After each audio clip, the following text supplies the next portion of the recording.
2006 का दिसंबर का महीना था। धुंध छाए मौसम में कुछ गलियां और ज्यादा ठंडी लग रही थीं, लेकिन नोएडा का एक सेक्टर ऐसा था जो सिर्फ वेदर की वजह से नहीं बल्कि अपने अंधेरों के लिए ही फेमस हो गया था। निथारी नोएडा का एक आम सा दिखने वाला इलाका तब एक सीरियल मर्डर केस का एपिसेंटर बन चुका था, जिसमें 19 से ज्यादा लोगों को अपनी जान गंवाना पड़ी थी। ये केस न सिर्फ एक हॉरर कहानी जैसा था बल्कि एक क्राइम इन्वेस्टिगेशन और इंडियन जुडिशरी की काफी वीकनेसेस को सामने लाया। तो चलिए इस खौफनाक कहानी की गहराई में जाते हैं और देखते हैं कि कैसे एक इंसान और उसके नौकर ने पूरे शहर को डर के घेरे में घेर लिया था।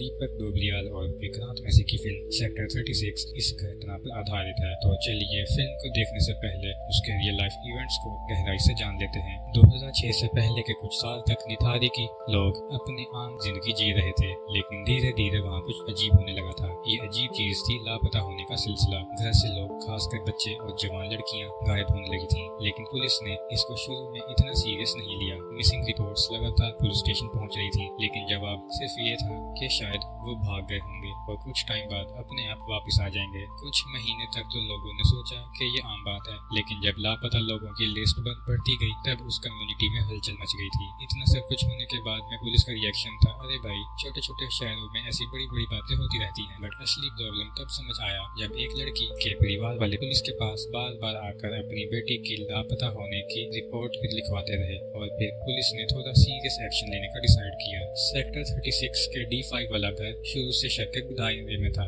क्योंकि ज्यादातर बच्चों को लास्ट टाइम उसी घर के पास देखा गया था। फिल्म वहाँ के local entrepreneur president S A Mishra और कुछ लोगों को जर्नल इन्वेस्टिगेशन के टाइम एक सड़ा हुआ हाथ मिला और उन्होंने पुलिस को रिपोर्ट किया। पुलिस ने इसके बाद जब उस घर के पास के सीवर लाइन की सफाई करनी शुरू की, उनका दिल एक सेकंड के लिए रुक गया। सीवर लाइन से इंसान के बॉडी पार्ट्स मिलने लगे थे, हाथ, पैर और सर। पुलिस ऑफिसर्स के लिए तो ये वैसे भी शॉकिंग था, लेकिन जब उन्होंने ये दर्दनाक दृश्य देखा तब उनको एहसास हुआ कि ये केस एक आम मिसिंग पर्सन केस से बहुत ज्यादा सीरियस था। और उसी घर के मालिक मनिंदर सिंह और उसके नौकर सुरिंदर कोहली को पुलिस ने इंटेरोगेट करना शुरू किया। जो सच उनके सामने आया वो किसी भी इंसान के लिए डर और गुस्से का साइक्लोन ला सकता था। मनिंदर सिंह एक बिजनेसमैन था जो कि नोएडा के हाई क्लास सर्कल्स में रहता था। उसका एक नौकर था सुरिंदर कोहली, जो उसके घर के हर काम संभालता था। जब पुलिस ने इन दोनों को पकड़ा तो कोहली ने कबूल किया कि उसने लापता होने वाले बच्चों को कैसे गंदी नीयत से छेड़ा और फिर उनका मर्डर कर दिया। सबसे दर्दनाक बात यह थी कि उसने जो कबूल किया उसमें कई सोर्सेज से अनुमान किया जाता है कैनिबलिज्म, पेडोफिलिया, ऑर्गन स्मगलिंग के गैम्बल्स भी इंक्लूड थे। हाँ, बिल्कुल सही, वो इन लाशों को अब्यूज करता था और शायद काट कर खाता भी था, स्पेशली उनके लिवर्स। इस कन्फेशन के बाद मनिंदर सिंह का इन सब में इन्वॉल्वमेंट क्वेश्चन मार्क बन के सामने आया। मनिंदर ने कहा उसको इसके बारे में कुछ नहीं पता था और जो भी हो रहा था वो सब कोहली ने किया था। इसके बाद सबने सोचना शुरू किया कि क्या मनिंदर सच में इनोसेंट था, उसका भी इस डरावने कांड में कोई हाथ था। जैसे जैसे इन्वेस्टिगेशन आगे बढ़ी वैसे वैसे ये केस एक मजाक बनता गया। हर रोज नए फैक्ट्स, नए ट्विस्ट्स और नए कन्फेशन सामने आ रहे थे। कोहली के कन्फेशन से तो सबसे पहले शॉक लगा, लेकिन पैंथर के बारे में पुलिस को पूरे सबूत नहीं मिल रहे थे, इसीलिए कोर्ट ने पैंथर को क्लियर करने की कोशिश शुरू हुई। और इन्वेस्टिगेशन में बार बार डिलेज और मीडिया ट्रायल्स ने पूरी कहानी को एक सर्कस जैसा बना दिया था। एक तरफ मीडिया ने इस केस को TRP मशीन बना दिया तो दूसरी तरफ कोर्ट में डिले और पॉलिटिकल इंटरफेरेंस से पूरा सिस्टम लगभग ब्लॉक हो गया।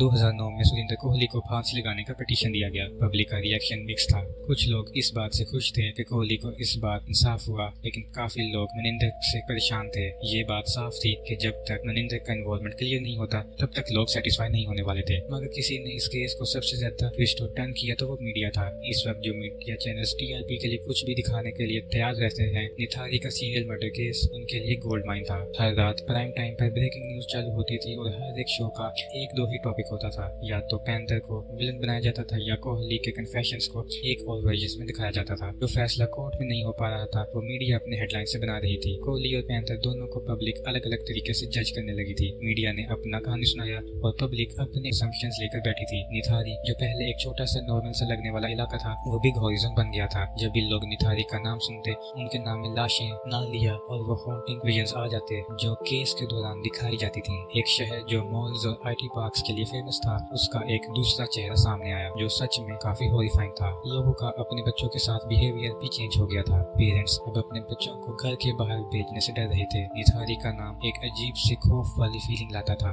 जो आज भी वहाँ के लोग के दिल में बैठी हुई है। केस का असली ड्रामा तब शुरू हुआ जब क्लासिफिकेशन और लीगल कॉम्प्लिकेशंस शुरू हुए। 2014 में सुरिंदर कोहली का रिव्यू पिटीशन हटा के उसे फांसी की सजा सजा दी गई, लेकिन इसे डिले कर दिया गया। फांसी का डे आया और गया, लेकिन कोहली का फैसला लटका रहा। लोग कंफ्यूज हो रहे थे, कभी उनको लगता था कि जस्टिस हो रहा है, कभी लगता था कि जुडिशरी को इस पूरे केस में इंटरेस्ट ही नहीं था। पब्लिक के लिए ये देखना एक दूसरा टॉर्चर जैसा था। जस्टिस की राह में इतने टर्न्स और डिलेज का कारण भी जनरल पब्लिक के लिए क्लियर नहीं था। मनिंदर सिंह पैंथर और सुरेंद्र कोहली का ये केस एक ट्विस्ट एंड साइकोलॉजिकल थ्रिलर जैसा बन गया था, जिसमें हर वक्त एक नई ट्विस्ट निकल कर सामने आ जा रही थी। आज भी जब निथारी का नाम लिया जाता है, लोग एक अजीब से साइलेंस में चले जाते हैं। जब भी हम हिस्ट्री के डार्क पेजेस को पलट कर देखते हैं, निथारी कांड हमेशा एक वार्निंग के रूप में हमारे सामने आता है। कभी कभी रियल मॉन्स्टर्स हमारे बीच में ही होते हैं और हम टाइम रहते को डिटेक्ट नहीं कर पाते। जब फाइनली सुप्रीम कोर्ट ने अपना डिसीजन दिया तो सुरेंद्र कोहली को मल्टीपल केसेस में लाइफ इम्प्रिजनमेंट की सजा मिल गई थी। इन सब डिलेज ने उसके डेथ पेनल्टी को लाइफ सेंटेंस में बदल दिया था। तो लोगों का गुस्सा इस बात को लेकर कम नहीं हुआ कि इतने डरावने जुर्म के लिए सिर्फ लाइफ इम्प्रिजनमेंट की सजा दी गई। मनिंदर सिंह पैंथर, जिसे पहले कोर्ट ने कत्ल के लिए दोषी पाया था, उसे इलाहाबाद हाई कोर्ट ने रिहा कर दिया क्योंकि उसके खिलाफ डायरेक्ट सबूत नहीं मिले थे। इस फैसले पर भी पब्लिक रिएक्शन मिक्स था। कुछ लोग मानते थे कि पैंथर गिल्टी था और कुछ ने कोर्ट के फैसले को सही माना। निथारी केस ने